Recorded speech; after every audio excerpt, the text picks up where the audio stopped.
नमस्कार, जय हिंद, जय भारत।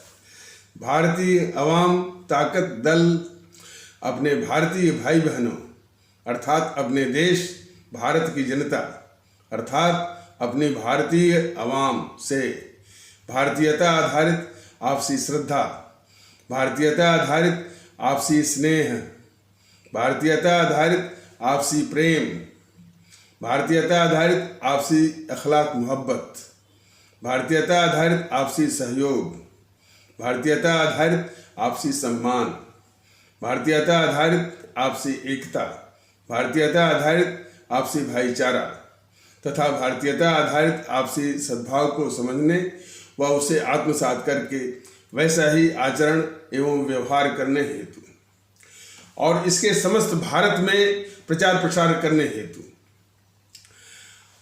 और इसकी अहमियत और महत्व को प्रत्येक देशवासी को समझाकर उसे अपनाते हुए वैसा ही और उसी अनुसार आचरण एवं व्यवहार करने हेतु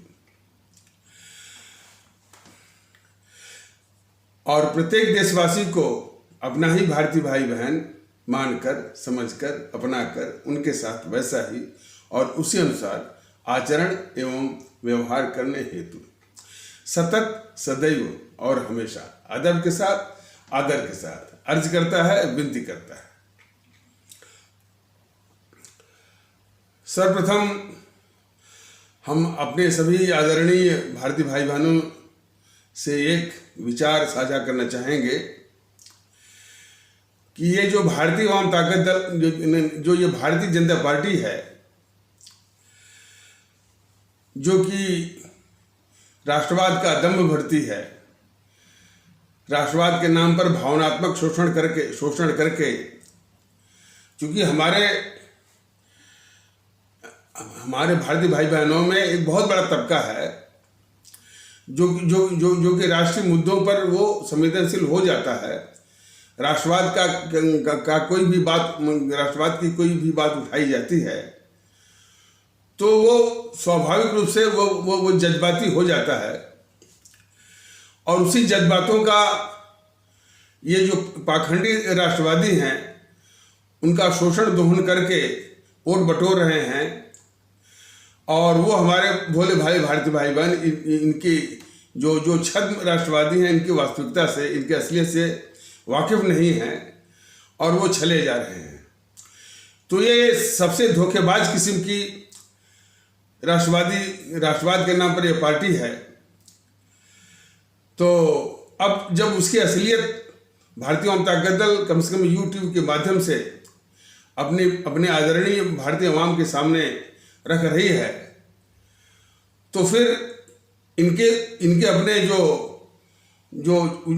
इन्होंने एक छद्म साम्राज्य बना रखा था तो उस छद्म साम्राज्य को जब उनके छद्म राष्ट्रवाद की असलियत जनता के सामने परिचय करवाया जा रहा है तो उनको खतरा दिख रहा है। और अब सुनने में ये आ रहा है कि वो दुष्प्रचार ये कर रहे हैं कि साहब जो ये यूट्यूब वाले सर कहीं आपको दिखाई देते हैं, किसी गली कूच में दिखाई देते हैं या कोई रैली करते हुए दिखाई देते हैं, कोई भाषण करते हुए दिखाई देते हैं, वो एक अदृश्य है, एक काल्पनिक है और उनकी बातों पर आप लोग यकीन मत करिए। देखिए, ऐसा है कि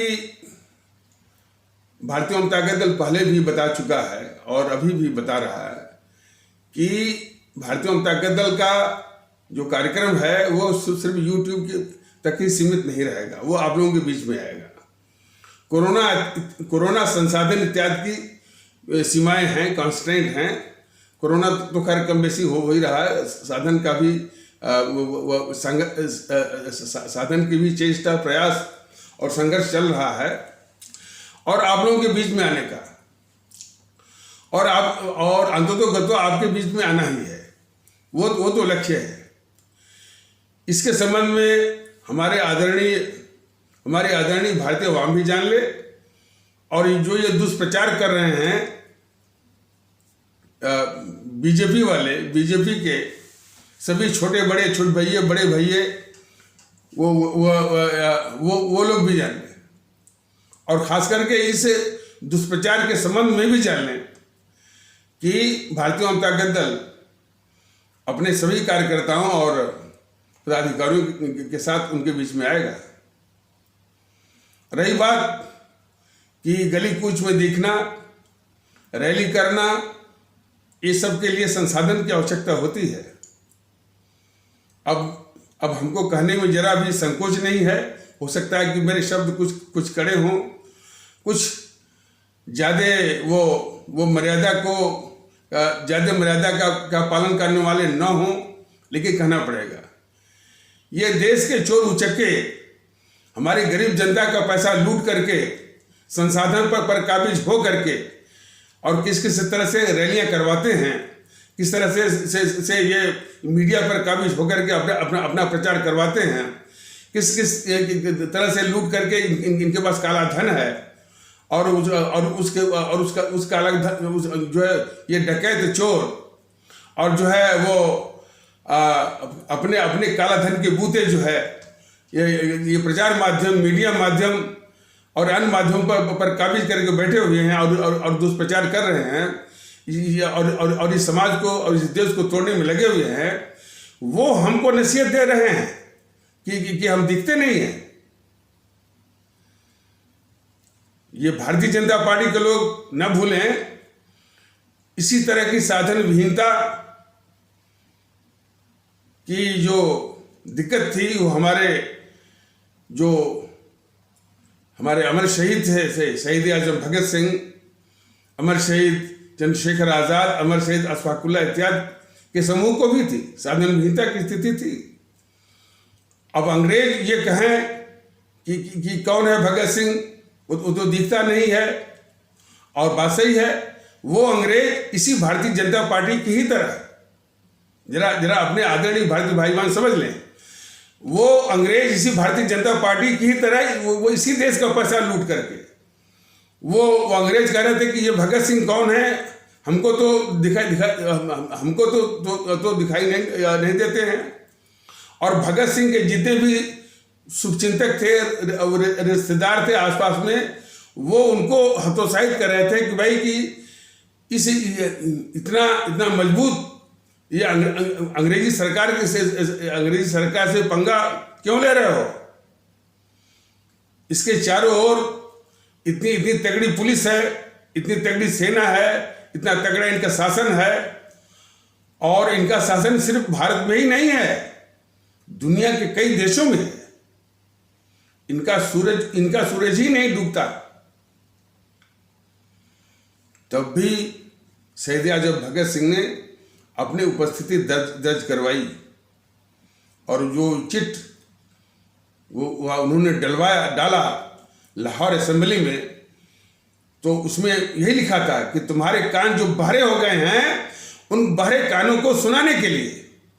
तो ये जो ये भारतीय जनता पार्टी के लोगों के जो कान बहरे हो गए हैं, उन कानों में आवाज डालने के लिए भारतीय जनता दल आएगा, और इस तरह के दुष्प्रचार का भी माकूल जवाब देगा कि हम गली कूच में नहीं देखते हैं, रैली में नहीं देखते हैं, वो नहीं देखते हैं। अरे इस देश के चोर डकैत और इस देश का संसाधन लूटने वाले हमको वो नसीहत वो देंगे? शर्म आनी चाहिए। ये जो राहुल इस देश का डकैत है, उसको तो कुछ करते नहीं है। सोनिया गांधी इस देश के डकैत है, उसको तो कुछ करते नहीं है। अखिलेश यादव इस देश का डकैत है, उसको तो कुछ करते नहीं है। तमाम डकैतों को पालने वाली खुद ये डकैत जो है, ये भारतीय जनता पार्टी जो है, वो नसीहत देगी हमको। ये सारे तथ्य रखे गए हैं। हो सकता है कि मैं आवेश में कहा हूं, और ये सारे तथ्य जो है हमारी जो आदरणीय भारतीय अवाम है उसको अच्छी तरह जाने। ये देश के सबसे बड़े डकैत हैं और डकैतों की रक्षा करने वाले हैं। इनको क्या नैतिक अधिकार मिलता है कि हम गली कूच में दिखते हैं कि नहीं, रैली करते हैं कि नहीं, वो करते नहीं है। संसाधन एक समस्या है, उसके लिए भारतीय जनता दल संघर्ष कर रहा है। और सबसे बड़ी बात है, ये कभी देश की बात नहीं करते हैं। ये राष्ट्रवाद का मुखौटा पहन करके छली कपटी और जो है कुटिल जो है राष्ट्रवाद चलाने वाले कभी देश की बात नहीं करते हैं।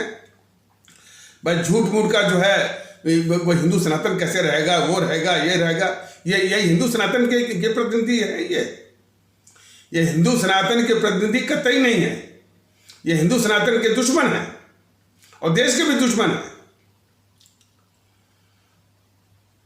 मतलब अब आपने देखा होगा कि जो है तमाम बड़े से बड़े अपराधी जो है वो गेरुआ वस्त्र मैंने अपना अपराध छुपाने के लिए गेरुआ वस्त्र पहन लेंगे, टीका वो लगा लेंगे और तमाम जो है फोटो वो चिपका देंगे। तो स्वामी विवेकानंद का फोटो चिपका देंगे, उसका फोटो चिपका देंगे। लेकिन जब जांच होगी तो मालूम होगा कि ये घोर अपराधी है। तो हिंदू सनातन का नाम लेकर के जो है वो हिंदू सनातन को कलंकित न करें और बदनाम न करें। हिंदू सनातन हुआ चाहे इस्लाम हुआ, ये महान पंथ हैं। बात नहीं, कुरीतियों को छोड़ दीजिए। कुरीति तो धीरे धीरे जैसे जैसे समझ आएगी उसे दूर करेगा। और भारतीय जनता दल तो वैसे भी निवेदन कर रहा है कि जहाँ जहाँ कुरीतियाँ पड़ी हुई हैं वहीं के लोग अब अपने बुद्धि विवेक और प्रयास से उसको और साफगोई से और मानवीय मूल्यों का ध्यान रखते हुए उसको दूर करें और दूर करेंगे भी। तो ये महान पंथ हैं और इन महान पंथ का कुछ हो नहीं सकता। ये जो उदाहरण दे रहे हैं कि ईरान इस्लामिक हो गया, अफगानिस्तान इस्लामिक हो गया, वो हो गया। अरे भाई, जो हो गया तो उनके राजनीतिक कारण है, वो पांथिक कारण नहीं है, राजनीतिक कारण है। और मैं तो कहता हूं कि यदि इस्लाम के नाम पर ऐसे ही चलता रहा, इसी तरह का आतंकवाद चलता रहा, इसी तरह की कट्टरता चलती रही, तो इस्लाम पंथ को बचाना भी बड़ा वो मुश्किल पड़ जाएगा। तो इस्लाम पंथ के सामने तो सबसे बड़ी चुनौती है उसका कट्टरवाद।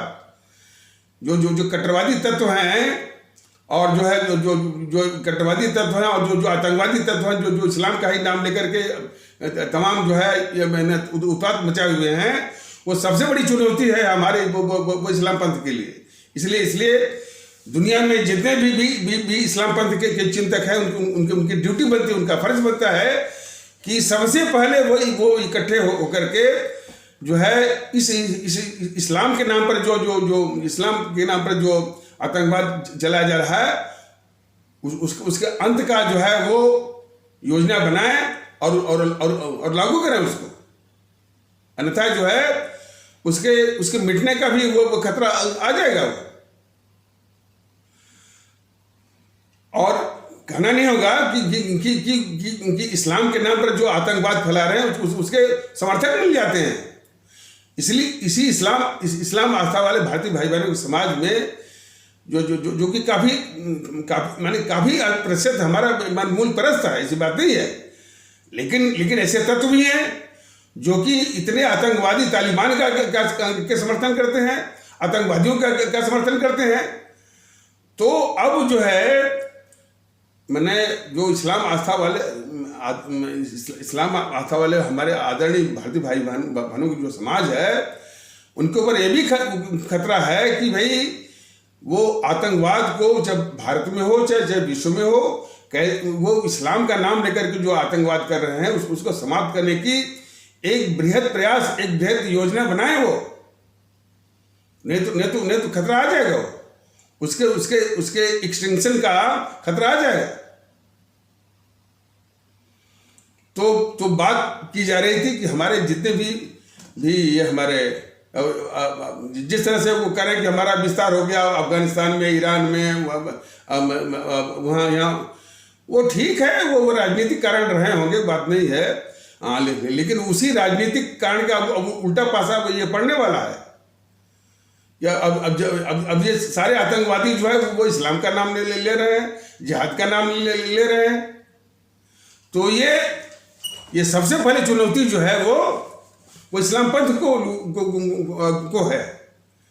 तो इसीलिए भारतीय जनता दल का हमारे जितने भी इस्लाम पंथ को मानने वाले हैं या हमारे इस्लाम आस्था वाले भारतीय भाई बहन जो हमारे इस भारत के हैं और इसके भारत के बाहर भी हैं, तो वो जो है इस आतंकवाद से वो अपने इस आतंकवाद से अपने इस महान पंथ की रक्षा कैसे करें, इसकी वो सोचें वो, और खासकर के भारत जैसे मुल्क के लिए भी बहुत जरूरी है।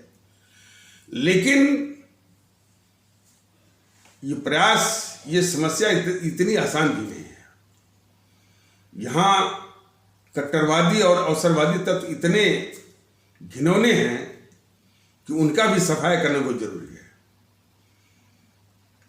मैं जिस चीज की ओर इशारा कर रहा हूं, मैं बराबर मैंने कहा है कि जो हिंदू सनातन आस्था वाले भारतीय भाई बहनों के समाज में